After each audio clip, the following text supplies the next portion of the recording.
here.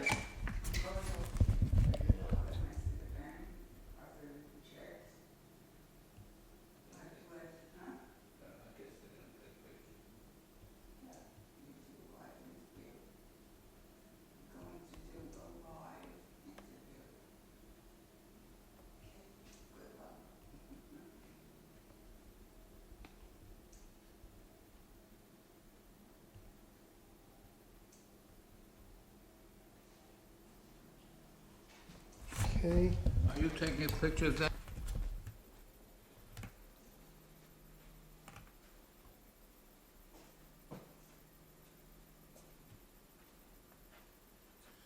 I was presented with a M1 rifle from World War II. Okay. That's the mayor of Boca, mayor of Tallahassee, and the ex-senator Robert Wexler. Okay.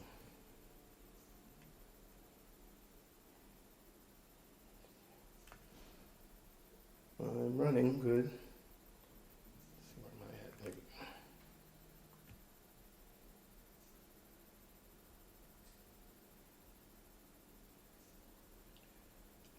And one more.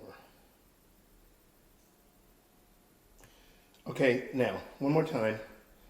On top,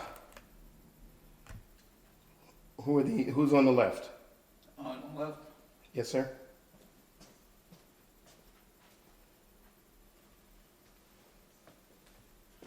oh, those are two veterans from From,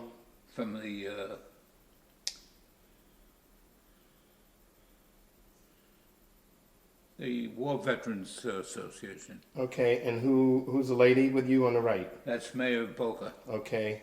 I know who it is in the middle, that's you. That's All me. right, on the left-hand side? That's ex-Senator Robert Wexler. Okay. All right. And below? That's Mayor of Tallahassee. And who's the lady? That's the Mayor of Boca. Okie doke. And on the right? On the right, you have the Robert Wexler. That's my son, my wife, myself. Once again, Mayor of Boca, and the president of the Rifle Association, Okay. And what is your son's name? Marvin. Okay. And below? Below, just my wife, the Mayor of Boca, and myself. Great. Got it. With the letter? Tell me again. If you get wounded and go to the hospital, they send a letter back to the folks, Right. wounded in action. Uh-huh. My mother was quite sick, and I heard if she ever got a letter wounded in action, it might have killed her. Right. So instead of that, I went to the battalion medics, and they cleaned me up, patched me up, and I went back to my outfit. So I have an affidavit. Can I show you this? Yes, sir. Please.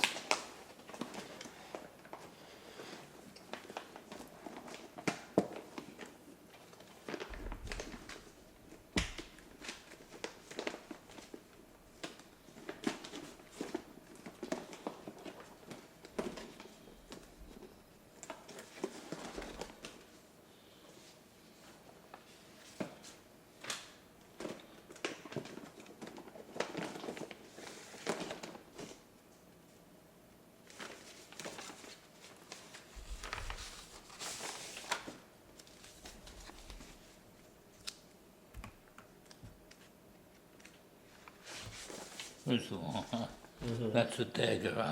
Right. I had captured an SS trooper, and he was wearing a belt with a dagger. And I said, take it off. He said, no. I've hit him in the back of the head with a rifle Okay. and knocked him down. And as he was getting up, Once again, I asked him to take it off. He says, no. Down he went again. As he was coming up for the third time, he pulled a dagger and cut me across the stomach. And, well, I have the dagger and have an affidavit that I was cut. Right. All the information. In fact, I have Robert Wetzel to try to get me the Purple Heart. Right. My dad got one. And I still have the scar with a picture of the scar. And I couldn't get the Purple Heart. See, this is the dagger.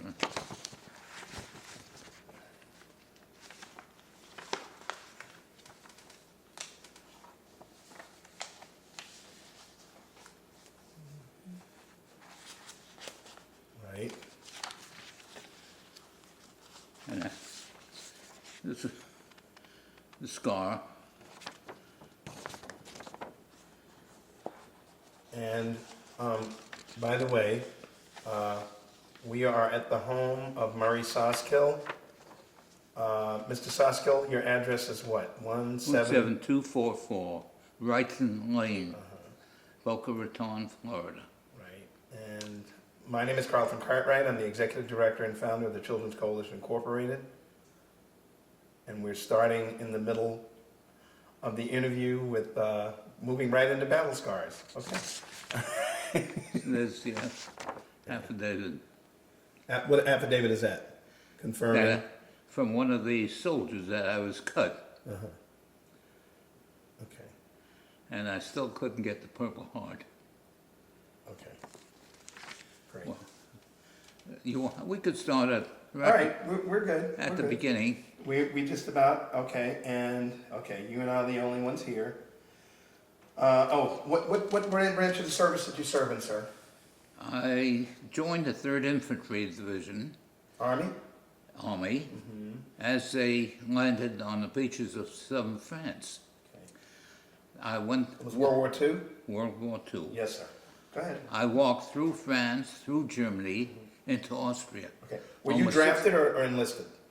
Drafted. You were drafted. Okay. And why did you choose the Army? I was married at the time, and I figured if I was in the Army, I might get a chance to see my wife before I went overseas. Okay. So I decided Army. Okay. I joined the 3rd Division, What was your rank when you left the service? Sergeant. Okay. But there was a reason for that too. Go ahead. I was supposed to be a Master Sergeant or First Sergeant. I saw a changeover of 300% personnel in my company. You saw what? A changeover Okay. of 300% personnel in my company. They were coming and going so fast. At any rate, I'll start from, I walked 600 miles through France, Germany, into Austria, Salzburg, Austria, where the war ended. And my division had 24,200 casualties, the most of any division. One of the 3 encounters that was the worst, we started through the Siegfried Line with 180 men, which was a complete amount for a company. Right. And, well, we had they hit us with booby traps, mines, machine gun. At any rate, we got through the Siegfried Line. We had 48 men left. My next encounter, which was pretty bad, we crossed the Rhine River. We crossed the Rhine River on both sides of the Autobahn.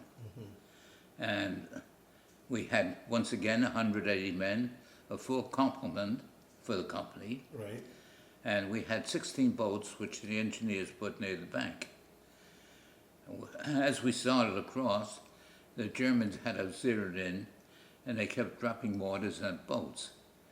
By the time we reached the other bank, we had 6 boats left, and we have 43 men out of the 180. And my third worst encounter, where I received one of the Silver Stars, the first town in Germany was Utweiler, and a battalion, about 600 men, we finally took the city or the town, and the Germans counterattacked. They surrounded the entire city with tanks and just kept firing in.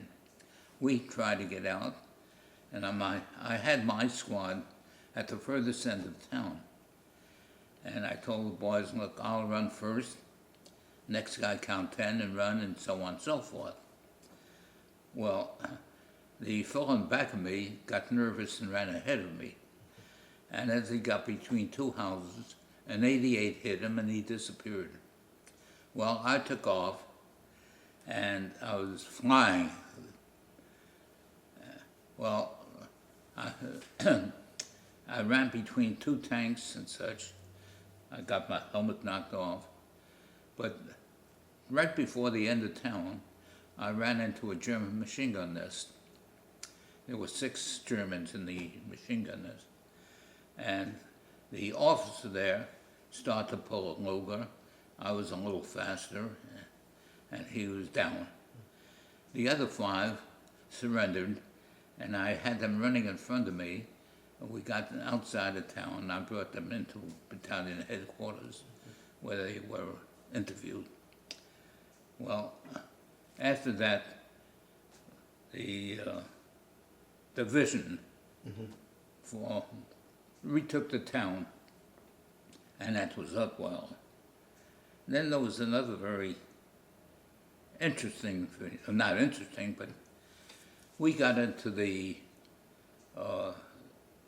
Vosges Mountains, and it was about 10 degrees cold during the day, and at night it was much colder. Well, we dug out foxholes at night, and it was so cold, about 25% of the company kept their feet out of the foxhole to get frostbite. We had 2 men in the company, it was so bad, they actually shot their toes off so they couldn't. We had one fellow there, he had false teeth. So we threw away the teeth, thinking that if he can't eat, he can't fight. But those, well, at night we used to look out and look at the sky in the foxhole. It was cold, hugging one another and such, and thinking of our loved ones back home. One morning we got our mail. And one thing I need to clear up. The gentleman who about the teeth, yeah. was he a German soldier? No, he was one of ours. Okay, you but said... he got so down that he couldn't fight anymore, so he took his teeth out, threw it away. Okay. And he figured if he couldn't eat, he couldn't fight. But he was wrong. At any rate, while we used to look up and think about the folks back home and so on, and dream about things, Right. while we were in a foxhole at night. One morning, one of the boys received mail with an article from a newspaper. In the article, it wrote how the German soldiers, prisoners, were being treated in the United States. They were given beautiful barracks, 3 meals a day. They were paid 90 cents an hour to work in the PXs, and they had plenty of freedom. And the worst part about it, they wrote in the article, that some of the American women were fraternizing with the Germans, German prisoners. Well, there's nothing what we could do but, of course, bitch and complain and continue fighting. There was no such thing as rotation at that time. Right.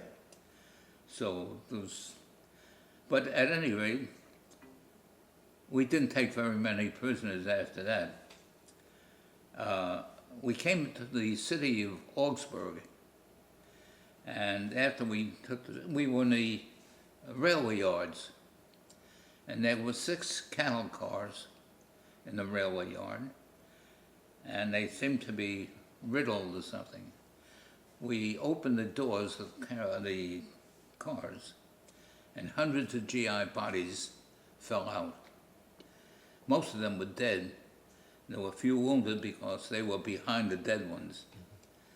At any rate, the Germans did not have time enough to send their prisoners back, so they took machine guns and riddled these cars. And once again, I said, we didn't take very many prisoners after that.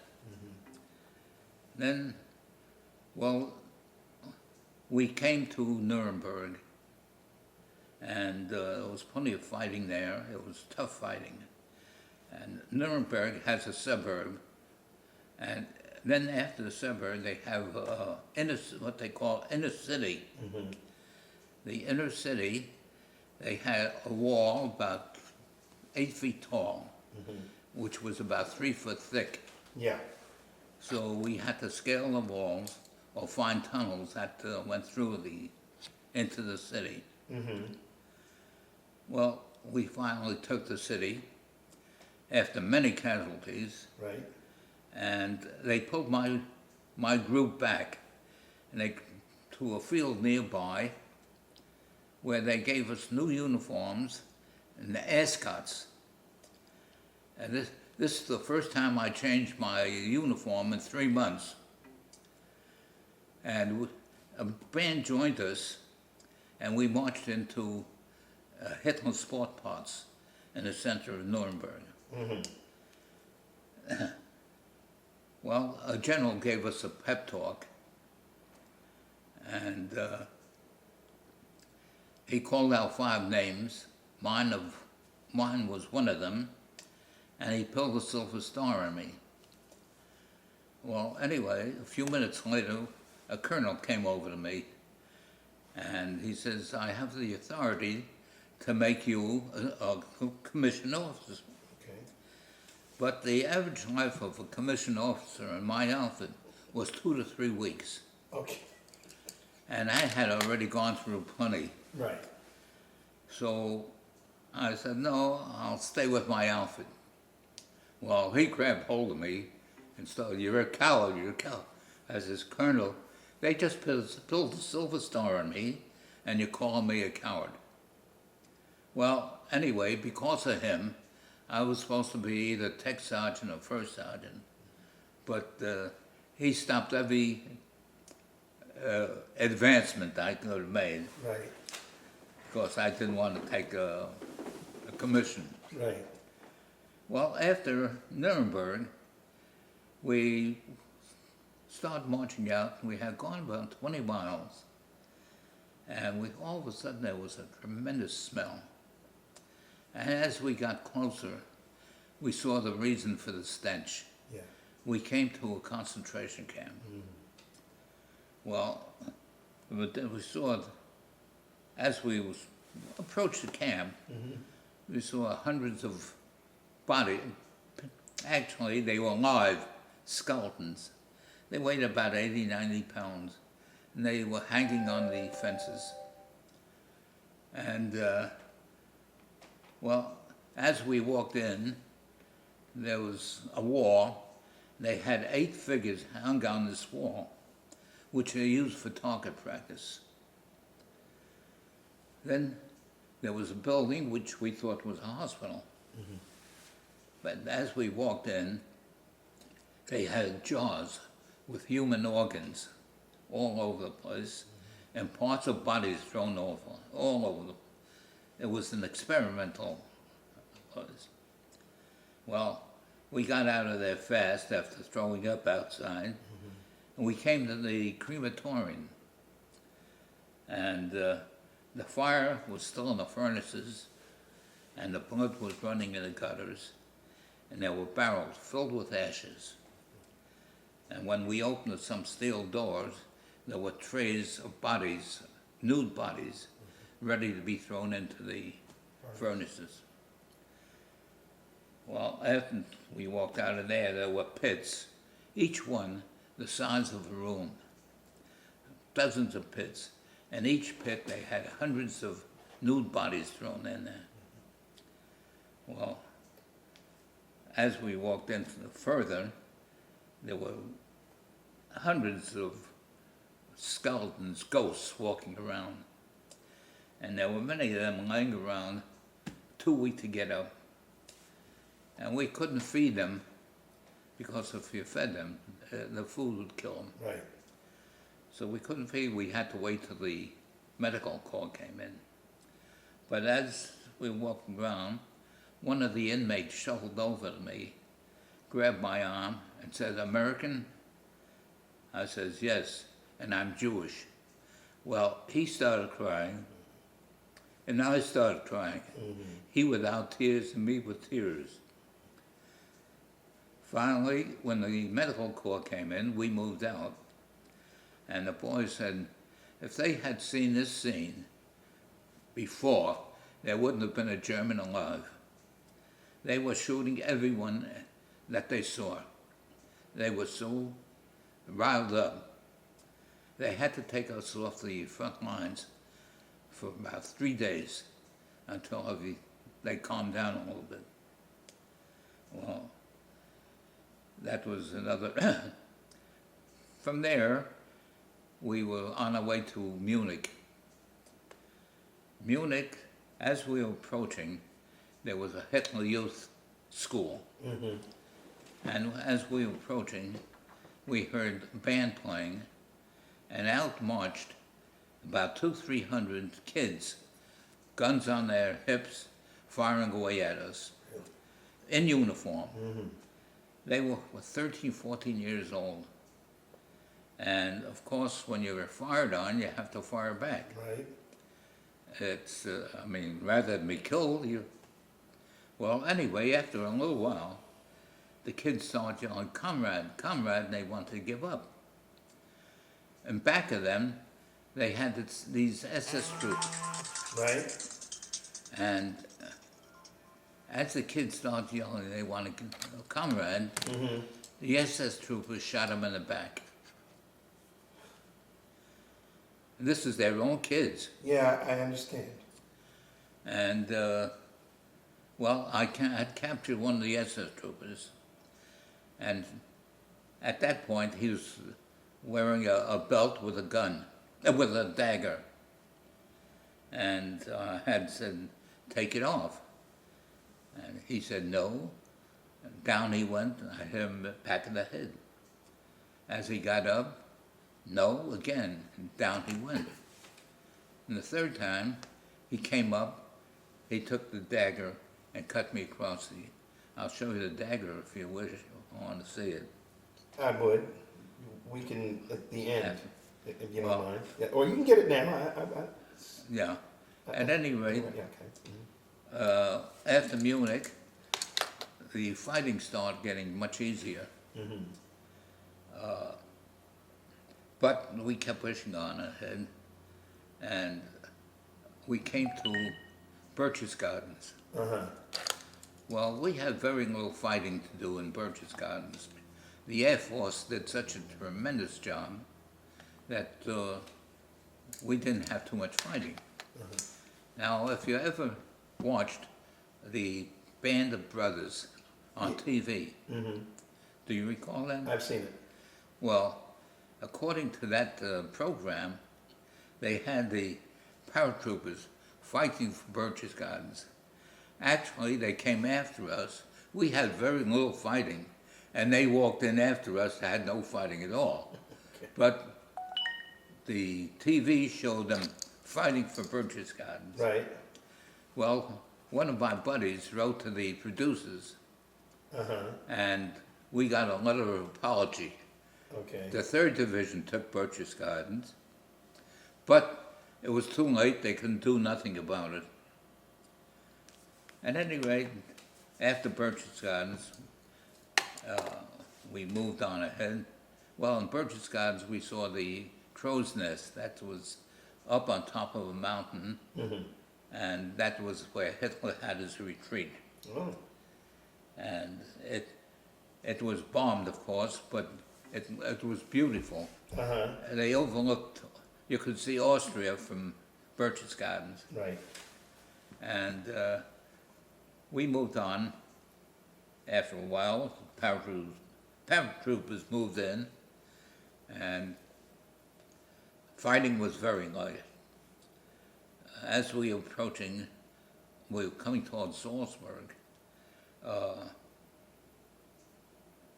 we didn't have to take the town, we just walked into Salzburg. Right, And prisoners came in by the thousands.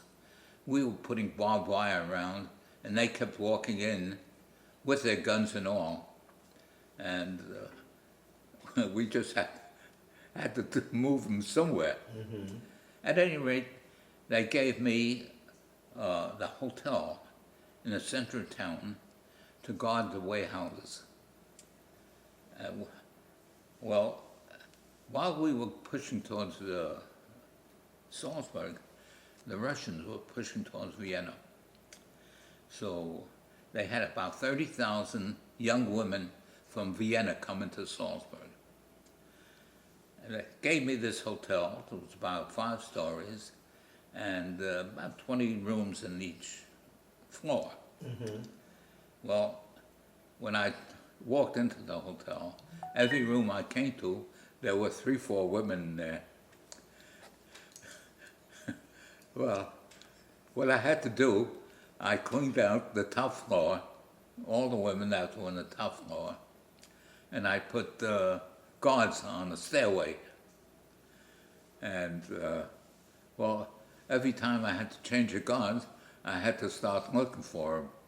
In each room, there were 3 women, one GI. But they were young boys, and, most of the boys there were 18, 19 years old. Uh-huh.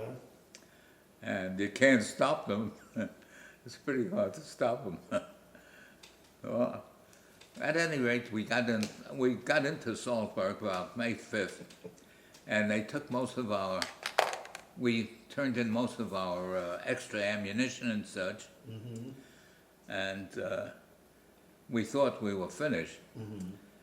May 6th, they gave us back our ammo, everything, and Kessling and his army was in the Alps, and we were supposed to go into the Alps to get them out. Right, Well, if we would start to go into the Alps, we would have lost most of the division, because there's small passages and well, at any rate, as we started into the foothills of the Alps, a band was playing, and out came Kessler and his whole army. They came right in between us, and they came in to give up. So that was on March 7th. And March 8th, the war was declared over. It was Truman's birthday. It was my birthday on May 8th. May 8th, May 8th. not March, May. May 8th, pardon me. And it was my birthday, and it was over this time. Right, So we were there for only a few days. They didn't give us time to enjoy the place. They sent us up north to be Army of Occupation okay, and to Let's see. do some. that's that, okay. Turn it to the, that's the actual knife that you were See what- stabbed with, turn it, you need to turn it around, yes, sir, carefully. A little bit See more, what- yep, there you go, that's it, we got it. See what it says there? It's Alles für Deutschland. What does that mean? Everything for Germany. Okay. That's the knife that you were stabbed with, correct? That's the one I was there with. And I could never get the Purple Heart. We're gonna see what we can do about that, but anyway, Another time, going through the Siegfried line, they were throwing 88s at us, and I got as far as the teeth, and there was a ledge about a foot high, and I just dived down in front of the ledge. But I guess I wasn't deep enough, and the 88s hit the ledge, and some of the pebbles or shrapnel got in my backside. So once again, I didn't want to go to hospital. I went to the battalion medics. They picked out the, patched me up, and I went back to the outfit. Okay. So I had quite a bit, and Let's see if we can finish that story you were telling me before we had to take a little break. You, what, it was May 8th, that was the end? May 8th was the end of the war. Okay. They signed a treaty in May 8th. So that was Truman's birthday and my birthday. Okay. And after a few days there, we didn't have enough, they didn't give us enough time to enjoy our win. They sent us up north, and the Japanese war was still on, and they were going to train the 3rd Division to fight in Japan. Okay. But in the meantime, they sent us up to the north, and we became Army of Occupation. Right. Well, at that point, the sergeant who was in charge of the all the quartermasters, he was with the 3rd Division for about 3-4 years. So he had enough points to go home. So at that point they, at that point they let me be the sergeant in charge of the quartermaster. Oh, okay. But till my points came up. When my points came up, they shipped me and half a dozen men to Bremenhaven. Bremenhaven, there were so many ships sunk in the port, they could not get a ship into Bremenhaven. Finally, they cleared a little passage, and they had a very small Liberty ship come in, and 600 men got on the ship. And they gave us a choice. We either go north or go south. So, of course, the northern route, they said was much shorter. So, of course, we want to get home. We said, we'll take the northern route. But it was midwinter, and this was a very small Liberty ship. Yeah. Usually, a ship rides 3 waves, so you get a little bump. Yeah. This ship was so small, it rode 2 waves. So every time a wave went down, the ship went up and down. So at one point, my wife was keeping track of where the ships were. At one point, we actually lost ground. You lost ground? Yeah. The weather was so bad and such, the ship could not move. And well, it took us 11 days to come home. And versus how many days? 3? 4 or 5 days. Okay. So it took twice, more than twice the time. long. You know. And we came into, I think it was Camp Shanks. At Shanks, Where is that located? What state? New Jersey, Okay. near Trenton. All right. At Camp Shanks, we came in late at night, and I took my equipment off. They gave us bunks there. I threw it on a bunk, and I'm going home. So I got to the MP gate, and the MP he says, I can't let you out. So I gave him a story, of course, and he says, there's a hole in the gate about 100 yards up. Go through that hole. So I went through the hole. I took a cab, got to Trenton, and then I got the milk train at Trenton. It took us 4 or 5 hours to get to New York. Right. Well, I took a cab, came to Bronx, came and saw the family. That was the end of, well, that's enough for now. Well, I got a couple of questions for you. Minuscule. They are minuscule compared to what you already told me. So just you were never a prisoner of war. No. Okay, good. Thank God for that. Um, anything memorable from basic training? Basic training? Well, at basic training, I was in basic training. My wife came down. We were already married. Uh-huh. She came down bag and bag. She's staying. Uh-huh. Now, where? Well, anyway, we went looking, and the first night we came to a tavern. Finally, yeah, the woman says she has one room. So we took the room, and we found out later it was a whorehouse. Where was this? This was in Habity Grass. That's Maryland. Okay. All right. Well, after that, we started looking for another place. The only place we could find was a motel. Uh-huh. A motel charges $50 a night. I was making $50 a month, but the motel was $50 a night. Right.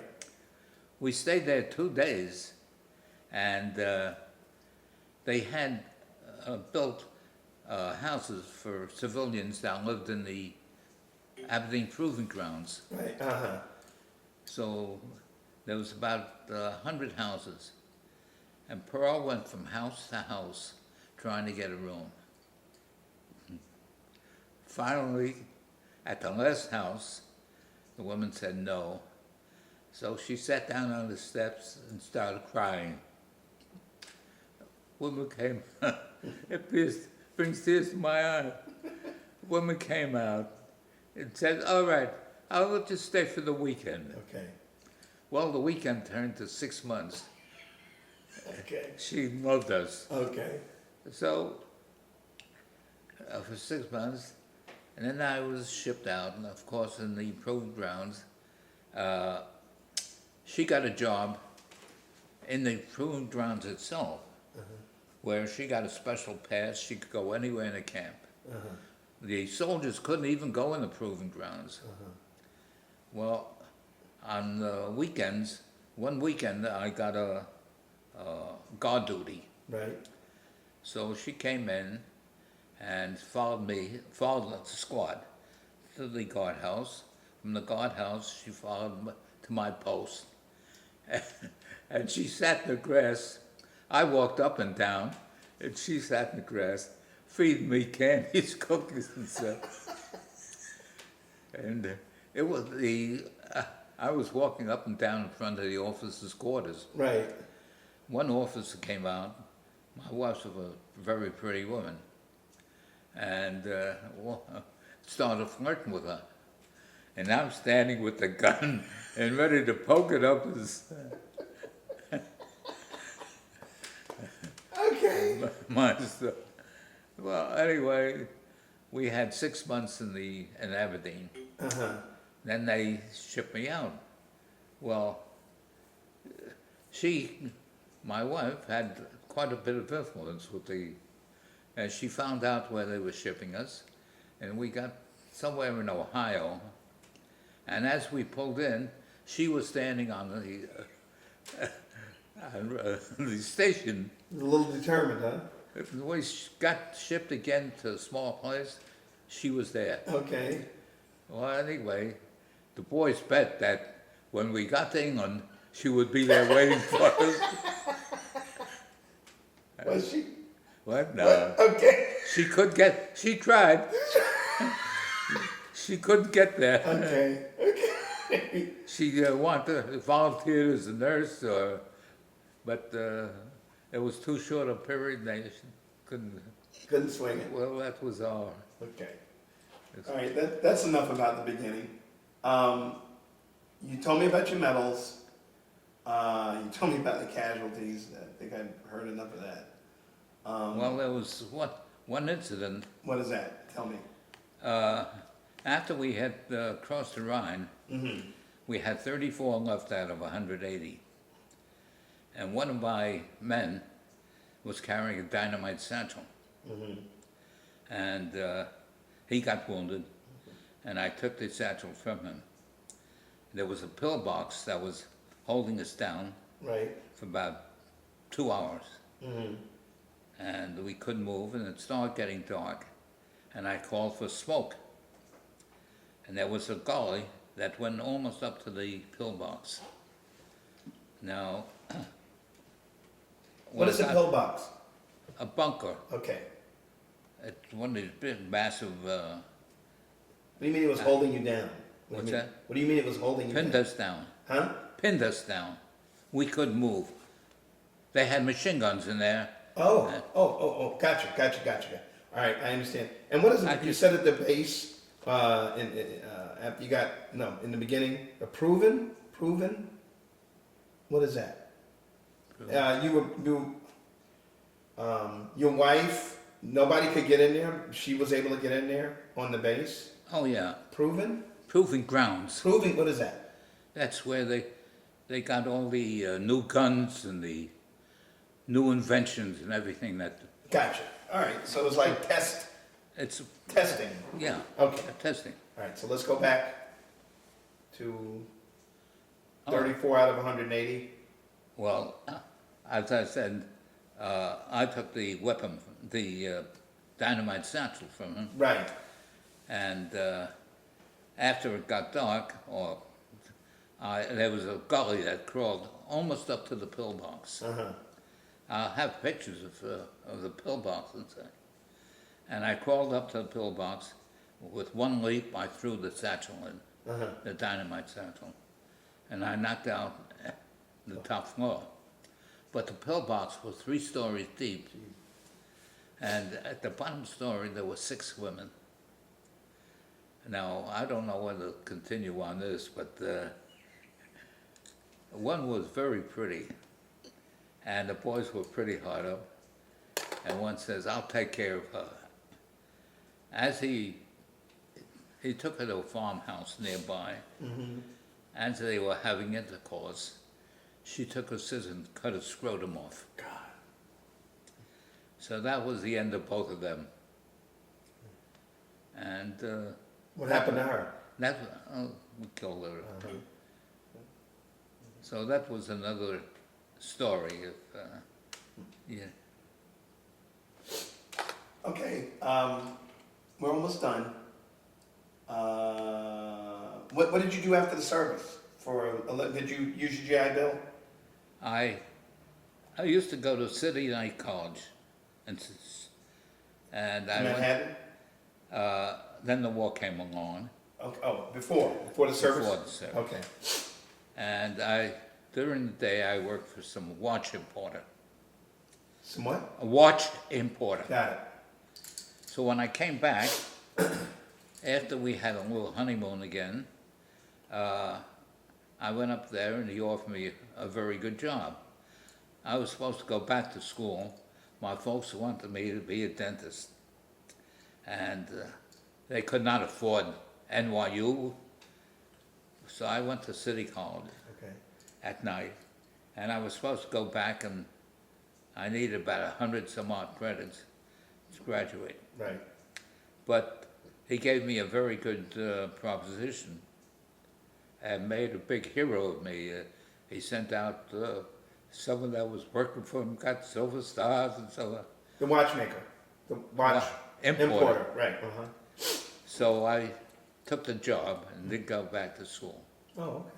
All right. And then one son came, the other son, and so on. And we opened up our own place, jewelry store. Jewelry. Okay. And And that was your career. that was my career. Okay. All right. Couple more. Okay.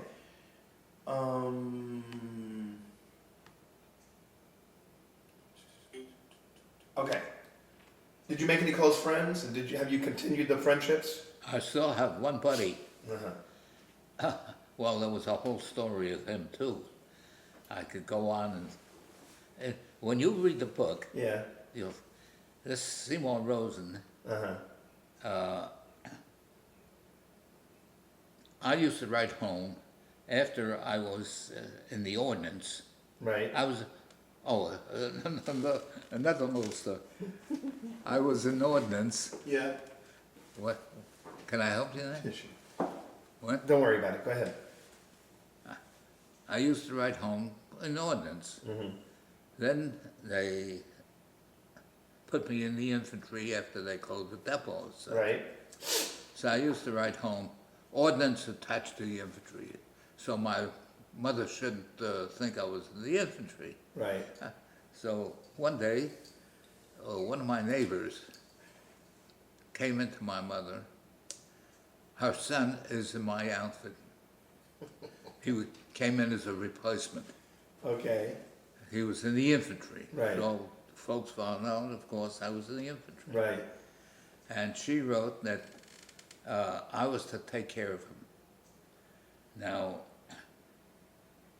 he was 18, I was 21. Right. And at that time, I was already squad leader, platoon leader. They were coming so fast, sometimes we didn't have enough for a platoon. Right. So the squad, I had 10, 12 guys. Instead of 22, I had 10, 12. But anyway, I had to take care of them. And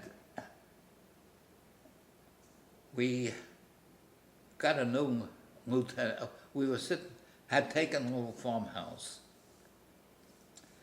And we're sitting on the floor, eating the rations, dirty, filthy, you know. And all of a sudden there's a knock at the door, and someone yells, "Attention!"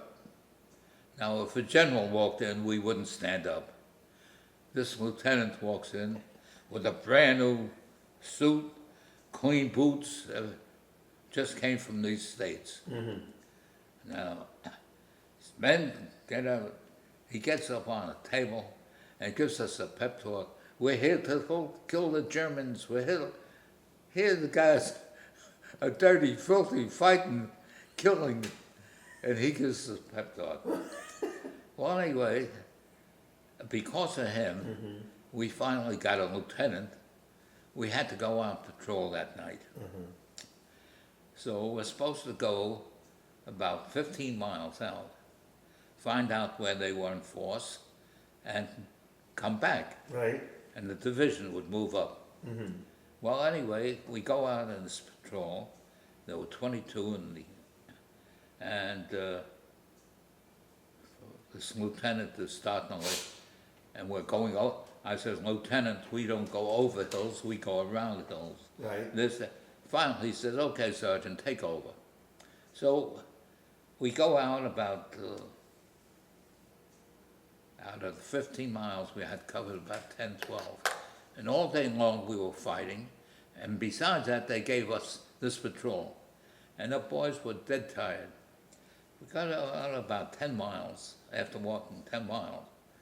And the boys are, so I said, "Okay, find houses and we'll rest up for a while." And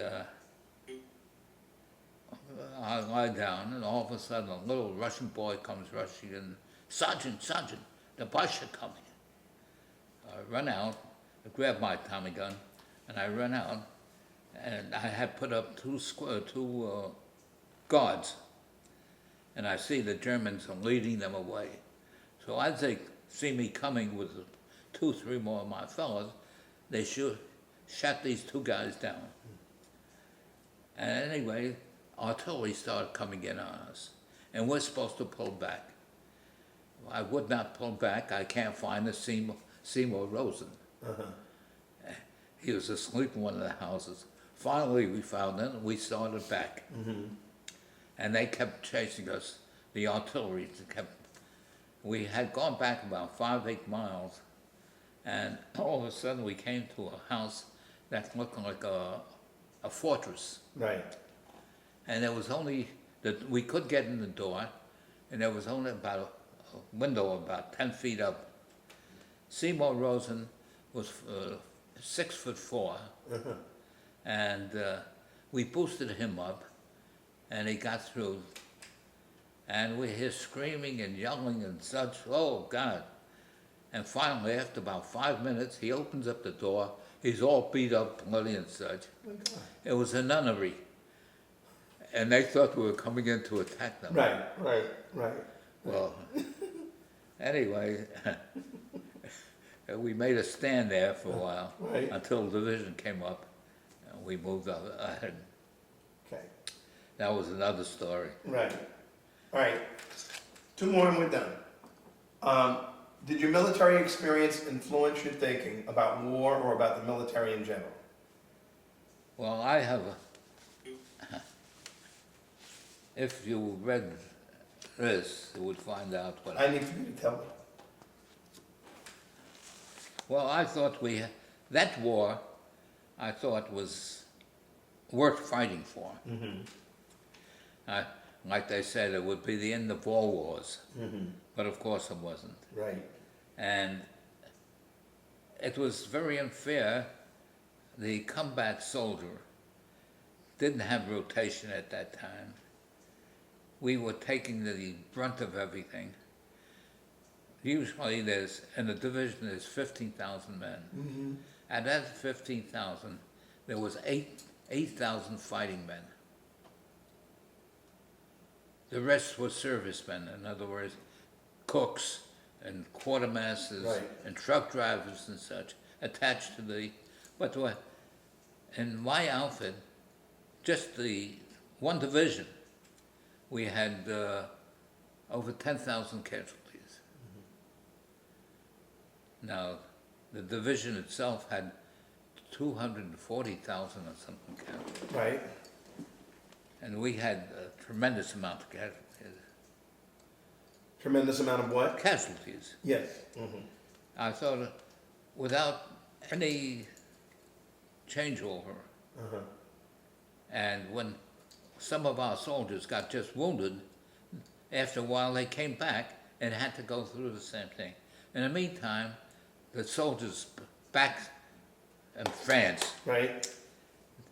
the French women were taking care of them.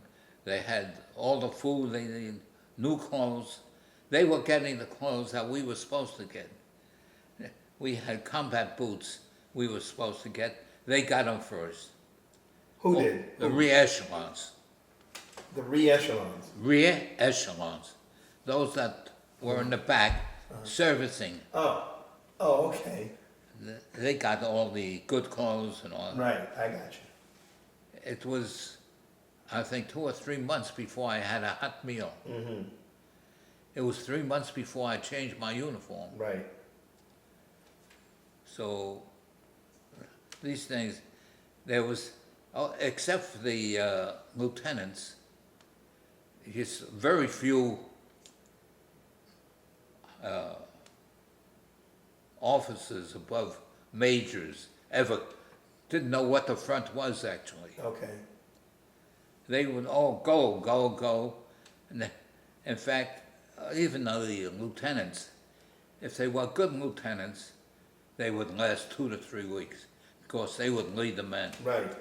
If they were bad lieutenants, and they'd say, "You go," we had one lieutenant. There was a point where we had to take that, and they said, "Go, I have to get." He went back. When he came back to join us again, Yeah. someone shot him. He was shot. Okay. So whether you're a good lieutenant or bad lieutenant, you didn't have much time to live. Okay. All right, it's not funny. I got you. All right, last question. How did your service and experiences affect your life? People thought I would come home out of my mind. Many soldiers now have real trouble adjusting. Fortunately, I wasn't one of them. When I came home, I got married. I was married, and I said to my wife, 6 months after we take a little vacation, we'll have give birth and have a child. 6 months and 9 months after that, boom, on the head. Right to the minute, huh? Just about. Okay. So, and fortunately, I'm a pretty normal life. Okay. I've had many things happen to me. I had open heart. I had a stroke. I had the prostate cancer. I had a cataracts operation. I had everything happen. But I'm here, Okay. and I think I'm in pretty good shape now. Then I'm not even going to ask you the last question, which is there anything else you'd like to add that we haven't covered? I think we added enough. Okay, well, I want to thank you very much, Mr. Soskil. This has been a great, it's one of my favorite interviews.